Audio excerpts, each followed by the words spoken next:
शिवसमारंभां शंकराचार्यमध्यमाम् अस्मदाचार्यपर्यन्तां वन्दे गुरुपरम्पराम्.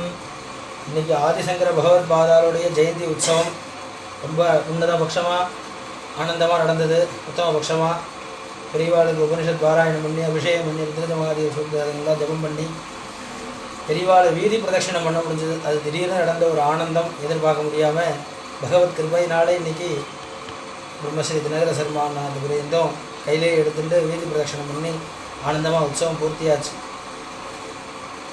ஆதிசங்கர பகவத்பாதால் ஆரியாம்பா சிவகுரு தம்பதிக்கு குழந்தையாக பிறந்தார். ரொம்ப வருஷம் அந்த தம்பதிகளுக்கு குழந்தைகள் கிடையாது. வடக்குநாதர்னு ஒரு பரமேஸ்வரனை அவள் பிரார்த்தனை பண்ணிட்டா. 48 நாள் விரதம் இருந்தால் அதனுடைய பலனாக பரமேஸ்வரன் சொப்னத்தில் உண்டாகி 100 வருஷம் பூர்ணமாக மந்த புத்தியோட ஒரு குழந்தை வேணுமா, இல்லைன்னா 16 வருஷமாக நல்ல மேதாவியாக ஒரு குழந்தை வேணுமான்னு பரமேஸ்வரன் கேட்டார். அவள் 2 பேரும் எனக்கு ஒரு குழந்தை நீங்கள் எப்படி கொடுக்குறீங்களோ அதுபடி கொடுங்கன்னு பிரார்த்தனை பண்ணிட்டா. அப்போ பரமேஸ்வரன் சொன்னார், உங்களுக்கு நான் குழந்தையாக நானே அவதாரம் பண்ணுறேன் அப்படின்னு சொன்னார். அதன் பொருட்டு ஆதிசங்கர பகவத்பாதால் அந்த தம்பதிக்கு பிறந்தார். 4 வயசு இருக்கும்போது அந்த சிவகுரு சிவலோக பதவியை அடைஞ்சுட்டார், பரமபதத்தை அடைஞ்சுட்டார். ஆரியாம்பா மட்டுமே குழந்தைய வளர்த்துட்டு இருந்தார். 7 வயசில் உபநயனம் ஆச்சு. அந்த அவர் காலடியில் அவதாரம் பண்ணினார். அந்த ஊரில் ரிஷபாச்சலேஸ்வரர்னு ஒரு சிவன், அந்த ஊர் ரொம்ப பரமேஸ்வரன் ரொம்ப பிரத்யக்ஷம். அந்த சுவாமிக்கு ரதோத்சவம் நடந்தது. குழந்தை சங்கரனை அழிச்சுட்டு போனான். அம்மா சங்கரா மேலே பாடுற ரதத்தில் சுவாமி இருக்காருன்னு குழந்தைக்கு சொல்கிறா. கையை பிடிச்சிட்டு மேலே பார்க்கும்போது மேலே சங்கரன் காட்சி தரார். குழந்தை நீ எப்படிரா மேலே போனேன்னு கேட்குறா அந்த அம்மா. இல்லைம்மா நான் கீழே தான் இருக்கேன்னு கையை பிடிச்சிட்டு குழந்தை சொல்கிறது. அந்த அம்மா பார்க்குறா, மேலே ஒரு சங்கரன் கீழே ஒரு சங்கரன், அதுபோல் அனுகிரகம் பண்ணுறார். இது எதனால் அவர் அப்படி பகவான்னு காமிக்கிறார். ஏன்னா சன்னியாசம் வாங்கிக்கணும், அம்மாவுக்கோ குழந்தை மேலே பகுப்பிரியம், கையை பிடிச்சிட்டே தூங்குறா, சாப்பாடு ஊட்டி விட்றா, கூடையே இருக்கணும்னு நினைக்கிறா.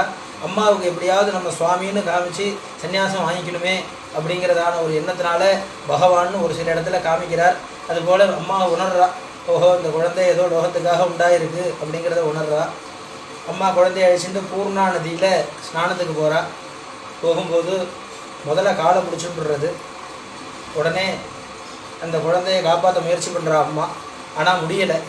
அப்போ அந்த குழந்தை சொல்கிறார், ஒரு உபாயம் இருக்குது, நான் சன்னியாசம் வாங்கிக்கிறேன், சன்னியாசம் வாங்கிவிட்டேன் அப்படின்னு சொன்னோம்னா எனக்கு ஆயுசு விருத்தி ஆகிடும், இல்லைன்னா இந்த முதலீட்டேருந்து என்னால் தப்பிக்க முடியாது அப்படின்னு ஒரு நாடகம் போல் பண்ணுறார்.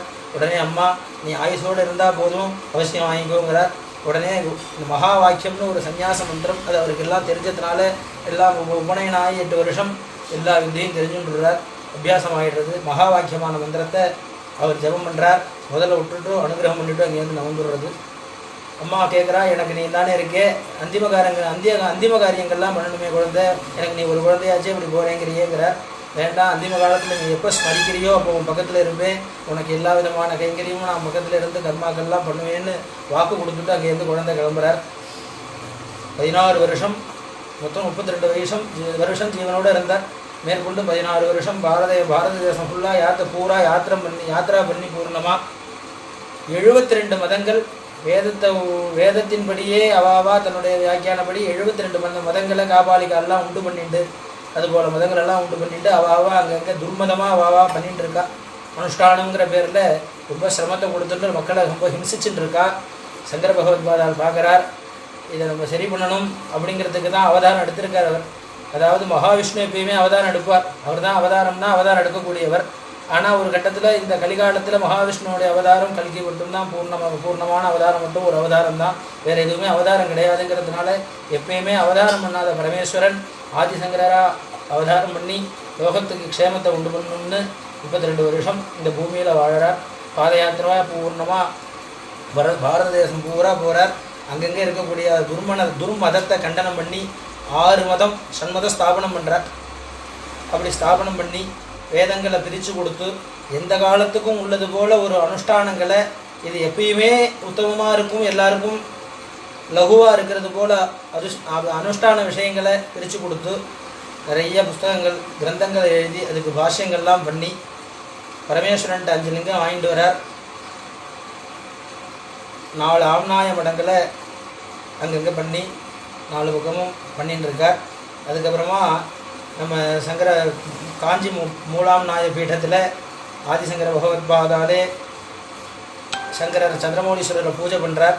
சுரேஸ்வராச்சாரியார்கிட்ட அந்த மடத்தினுடைய தீட்சை பண்ணி வச்சு தன்னுடைய சிஷ்யாள்கிட்ட அந்த காஞ்சி பீடத்தை